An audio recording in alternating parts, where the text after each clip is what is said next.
I could say many things about my first summer as a seminarian living in a parish, but I guess the best way to describe it is eye-opening. It was my first time living in a parish, seeing sort of the day-to-day of what a priest does. I just finished my first year of seminary, so I was on fire. I was ready to conquer the world. I was zealous. I was going to make a difference. And I went into the parish, and I realized that those high ideals I had, while good, were a little different than the reality that I found. Right? The way that those ideals were lived out were not as idyllic as I had thought. I thought that I would be a great saint, like St. Polycarp, right? They tried to burn him at the stake, but the fire just kind of made a cocoon around him, and they ended up having to stab him because he wouldn't die from the flames. I thought I would be a great saint like an Ignatius of Antioch, right, who was fed to the beast in Rome. I thought I'd be like St. Lawrence, who they put on a grill and he shouts out, "I'm done on this side, you can turn me over."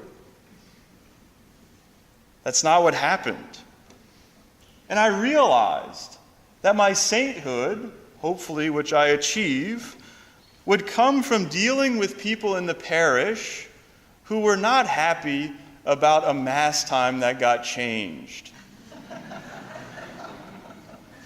That my becoming a saint would be dealing with people who were upset because I didn't let them have this or that song at their funeral or at their wedding. Well, they wouldn't care if it was their funeral, but their family might care.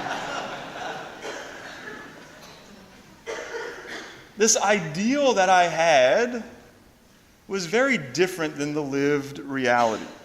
And I think that there's a greater truth in all of this for every one of us.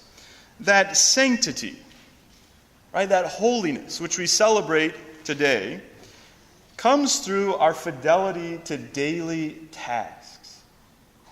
That for most of us, sanctity and holiness comes through very small, seemingly insignificant things that we do every single day. Things that seem mundane and useless sometimes. Now, if I just sat down there, that would be a pretty lame homily, right? You'd probably leave kind of depressed. It would sound like holiness is boring. But the amazing thing is that God recognizes this. The church recognizes this, right? That most of us are going to trudge on to holiness through what seems like very thankless events in our everyday life. And so that we don't become depressed, the church gives us reminders of why we should keep going. That's exactly why we're here today. I always kind of cringe at that statement, a holy day of obligation. Like, we should be happy that we're here, huh? We have the privilege of coming celebrate Mass today. It's a beautiful thing. And so it's a reminder, right? Feast days are reminders for us of the fact that we ought to celebrate. Right? It reminds us of what we're aiming at, and it gives us something to rejoice about. And so today is not just a regular feast day, but it's a solemnity.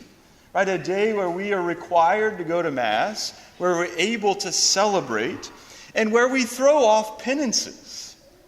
I'm in the middle of this little program with some friends called Exodus 90. If you've not heard of it, basically think of everything fun you like to do, and for 90 days you can't do that. Okay?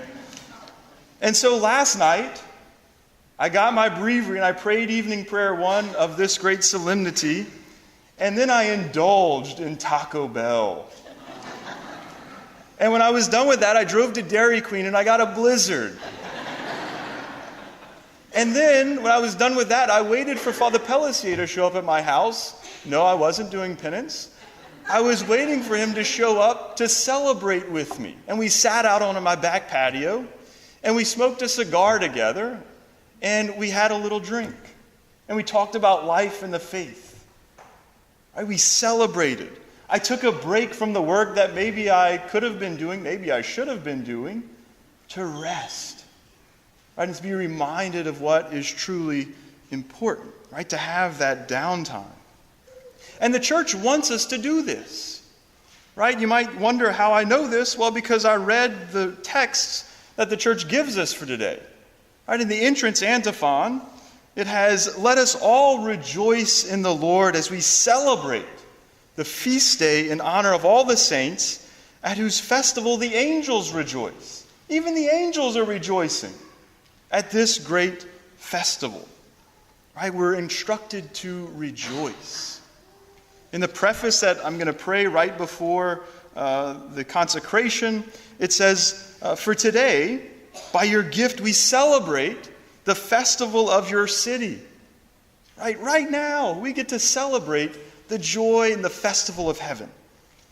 The heavenly Jerusalem, our mother, where the great array of our brothers and sisters already gives you eternal praise. Right? We join in the celebration of the saints like we do at every Mass, but today in a very particular way. There's a great song that I thought of that also sort of signifies this idea.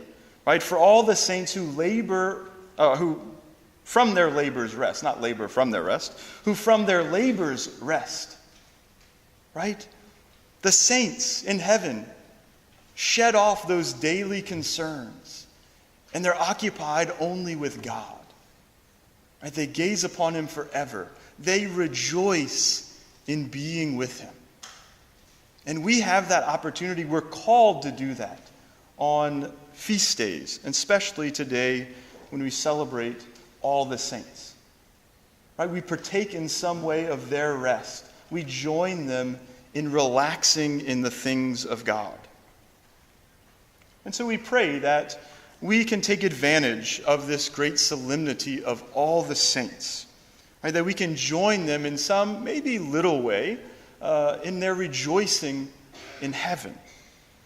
Certainly do that in the best and most perfect way that we can, which we're doing right now, right? Celebrating the Holy Mass. But you should also treat yourself in some way. Go to Dairy Queen. Don't go to the one in Rain around 7:30, because if there's a long line, I'm going to have to wait. But go to Dairy Queen. Get something good, right? Treat yourself. Allow yourself to enjoy something that normally you wouldn't, to remind you as a human being that this day is different, right? That we are called to rejoice, that we are called to celebrate, that we are called to be reminded that that is what we are going to do for all eternity with all the saints in the heavenly kingdom.